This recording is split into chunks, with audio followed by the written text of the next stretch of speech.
All right, well, good afternoon. My name is Dave Lundgren, and I'm a technical analyst and portfolio manager at Wellington Management in Boston. And we're here at the 2018 CMT Association Symposium. And we're very lucky to have with us as one of the guest speakers, Andreas Clenow, who I've known through reading his books over the years. I've only just had the good fortune of meeting Andreas today, so it's a great pleasure of mine to finally get a chance to meet you. Why don't you introduce yourself a little bit and tell the folks a little bit about yourself, what you're up to, and maybe mention your books, which are excellent. Sure. Thank you very much for having me here. Of course. It's my pleasure to be here. So I just came in from Zurich, Switzerland, where I've been based for the past 15 years or something like that. I run a asset management company over in Switzerland, and my background is in quant hedge funds and especially on the trend following side, quantitative momentum, these kind of things. As you mentioned, I wrote a couple of books some years ago. I wrote Following the Trend back in 2012, right, and follow up with a book on the stock side called Stocks on the Move a few years later.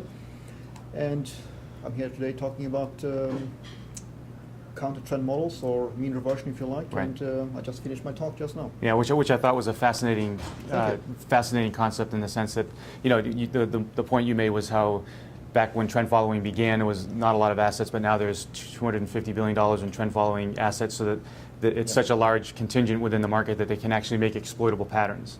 So why don't you talk a little bit about that? I think that was a fascinating idea. Sure. The theory is, and as I just said in the talk as well, that the great thing with this kind of theories is that they can never be proven or disproven, right, so you can kind of claim whatever you like, but it's a reasonable theory. Yeah. No, the idea is that if you can predict what trend followers are doing, and if you assume that the trend followers are doing more or less the same thing, right, very similar things right, anyway, and if you can predict when they start taking their stop losses, then you can see if they are creating an enhanced pattern there, mm-hmm, if they are exaggerating existing moves. mm-hmm. In that case, they might be creating a bit of a vacuum when they stop doing that, and Right. price snap back. Right. And this is what I'm trying to quantify and predict and enter when trend followers are exiting. I'm taking the opposite side, right, on a different time frame. Right. And one of the points you made about this type of a strategy is that interestingly enough, both of these approaches actually work over time. They don't necessarily, obviously by definition, don't make money in the same day as each other because they're opposite of each other, but you can put them together and diversify your portfolio by implementing two different, diversifying by strategy instead of by asset class. Yes.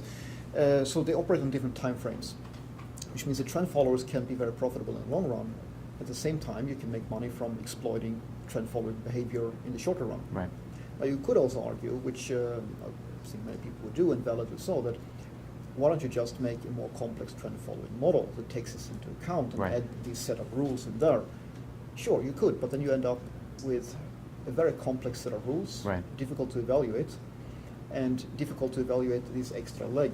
If you keep them as two different models, you can much more easily evaluate the impact right, of this approach instead of baking it together as a more complex. So you would think about it like having two different strategies that you would allocate different pockets of money to, yes, and then run them simultaneously. Yes, right, exactly. Instead of overcomplicating one approach, you add satellite models mm-hmm, that do a task. You can more easily monitor and measure right, their impact. Exactly. Right.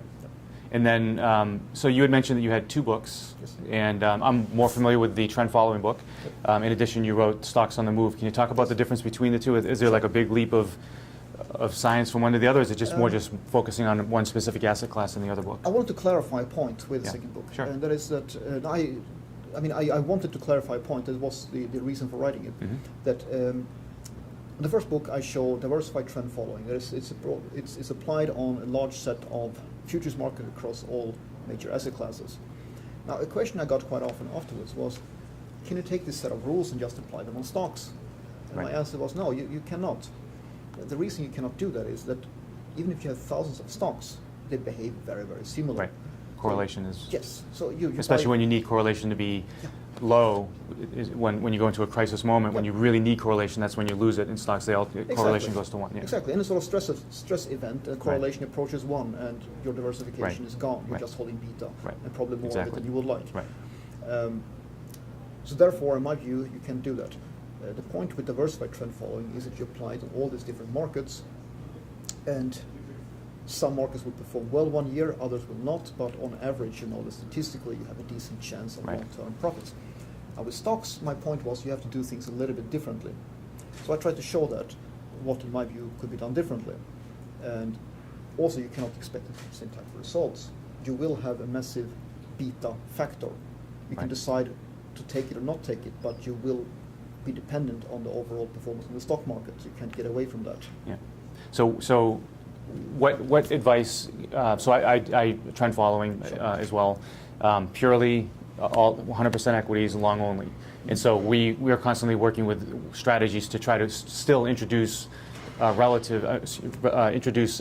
of correlation, even though they're all equity. So you can't necessarily look at correlation of price, but maybe you can look at correlation of volatilities or correlation of relative performance or things like that that actually introduce a degree of correlation. Have you done any work like that to kind of like maybe think about correlation differently within one asset Yeah. class? Yeah, you can do that, but the problem is, and I have to say it's of course possible, I know people who did it very successfully, but there are still problems. One is that, I mean, you could say, for instance, that you can take long and short positions and you keep a Right. more or less Sure. neutral book and so on, but Mhm.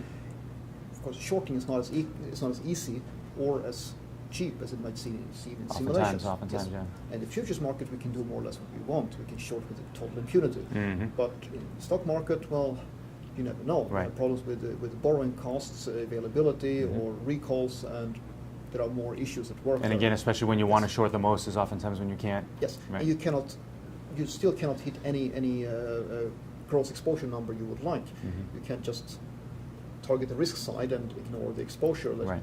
you can in futures. In Right. futures, you don't care what your notional amount is, Right. more or less. You don't Right. care. You're looking at the actual risk levels, and because there you obviously because of the Right. margin system, you can take on higher notional exposure than you want On the anyway. shorts, yeah, right. Yep.